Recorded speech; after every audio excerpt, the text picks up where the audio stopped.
Hello, my name is Matenyeh Kaba, and I'm a senior psychology major here at the Mount. Today, I'll be presenting my senior research project entitled Average Childhood Experiences, ACEs, and Attitudes Towards Death and Dying. To start, I would like to give a bit of background information. The CDC defines average childhood experiences, or ACEs, as potentially detrimental incidents that occur from birth to 17 years of age. ACEs have been found to be prevalent in 56% of American adolescents, and furthermore have been found to negatively affect various aspects of adulthood. This can be seen as increased stress, higher likelihood of engaging in risky behavior, and, for some, a difficulty forming intimate relationships. Additionally, it has been found that ACE victims consider building relationships as burdensome and unnecessary. As many of us may know, death is the definite/irreversible stopping of vital organs and other essential bodily functions, whereas dying is the point of the lifespan when one is aware that death is near.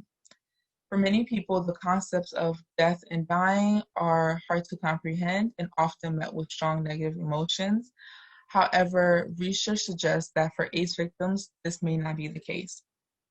Research has separately investigated ACEs and attitudes towards death and dying. However, none of the previous research that was looked at in our extensive literature review looked at the relationship between the two. In a study done by Folletti and colleagues, a 1998 study, it was found that participants with 4 or more ACEs have a 12-fold higher likelihood of partaking in risky behaviors. This can include alcoholism, drug abuse, and suicide. Dr. Folletti is pictured here on the right. In a 2011 study by Hart and colleagues, it was found that depression and paternal love in childhood were the 2 main predictors of suicidal ideation. Despite the lack of prior research assessing the relationship between ACEs and attitudes towards death and dying, it is hypothesized that participants with high ACE scores will have more overall positive attitudes towards death and dying than participants with low ACE scores. The participants in this current study included 125 undergraduate and graduate students at Mount St. Mary's University, who ranged in age from 17 to 24 years. Participants were 22.4% male, 76% female, and 1.6% non-binary. The majority of participants was Caucasian, with that being 56%. Then there were 22.4% African Americans, 11.2% Hispanic, and 7.2% Asian Americans. 2 instruments were utilized in this current study. The first is the Folletti and colleagues 1998 ACE study questionnaire. This questionnaire consists of 10 items that range from a possible score of 0 to 10. In this current study, low ACE scores are defined as 0 to 3, and high ACE scores are defined as 4 to 10. To the right, you find a sample ACE study questionnaire item, which reads, before you turned 18, did you often feel that no one in your family loved you or thought you were important or special? Or your family didn't look out for each other, feel safe, feel close to each other, or support each other? The second instrument used within this study is the multidimensional orientation toward dying and death inventory, also known as MADI-F. MADI-F is a 47-item scale that ranges in possible scores from 0 to 141. MADI-F consists of 8 dimensions, which include, first, fear of one's own dying, then fear of one's own death, fear of another person's dying, fear of another person's death, fear of corpses, acceptance of one's own dying and death, acceptance of another person's death, and rejection of one's own death. For this current study's purposes, the 8th dimension, rejection of one's own death, shall not be analyzed. Thus, overall positive attitudes as related to the Matenyeh will be defined as low scores on the fear dimensions and high scores on the acceptance dimensions. Also to the right, I included sample Matenyeh questions. The first thing says that the thought that my dying could be long and painful is unbearable to me.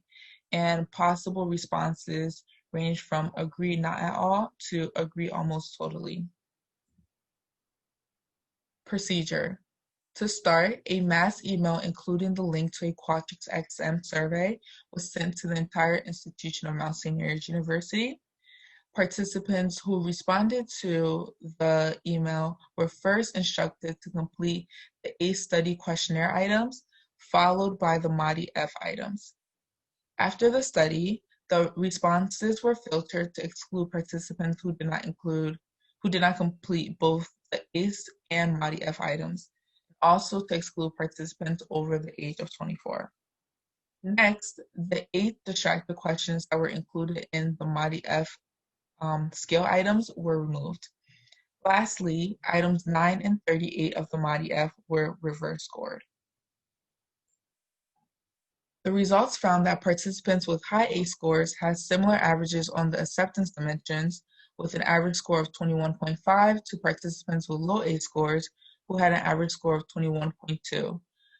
And this is shown in Figure 1.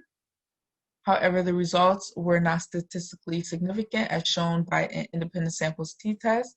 The p-value was 0.898, which is very high. The results also found that participants with low ACE scores had similar scores on the fear dimensions, with an average score of 70.2 to participants with high ACE scores who had an average score of 67.3. And this is shown in Figure 2. However, as also shown through an independent samples t-test, the results were not statistically significant. These results further validate the Matenyeh as a measure of attitude toward death and dying, as through a Pearson's R correlation, it was found that there were strong intercorrelations between the dimensions.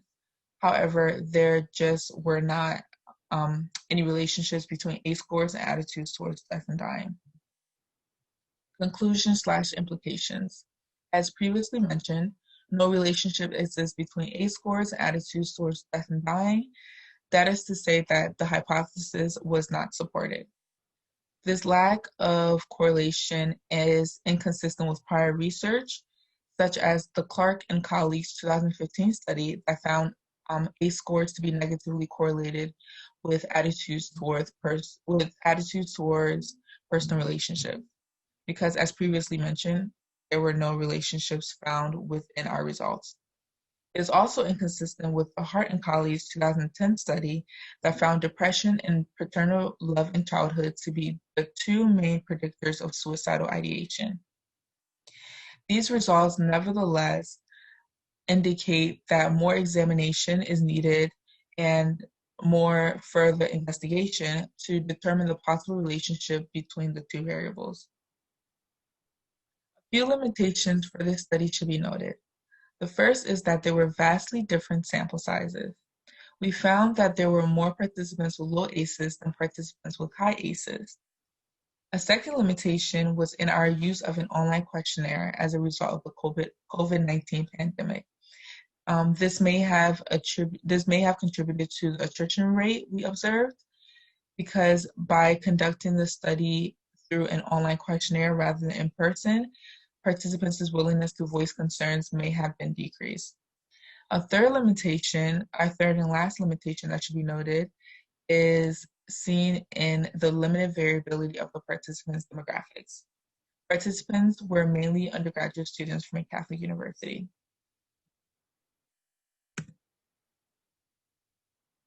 Future directions. Future directions could seek to improve upon the limitations previously mentioned. The first is by recruiting more participants with high ACE scores, perhaps by sampling clinical or therapeutic populations to increase the quality of sample size and possibly the opportunity of observing significant results. Second future direction could be the utilization of a hybrid method to administer the questionnaire. This could also aid in decreasing the attrition rate.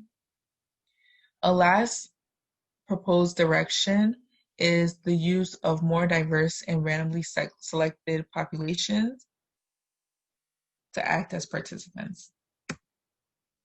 Thank you so much for listening to me today. I hope you enjoy the rest of your day.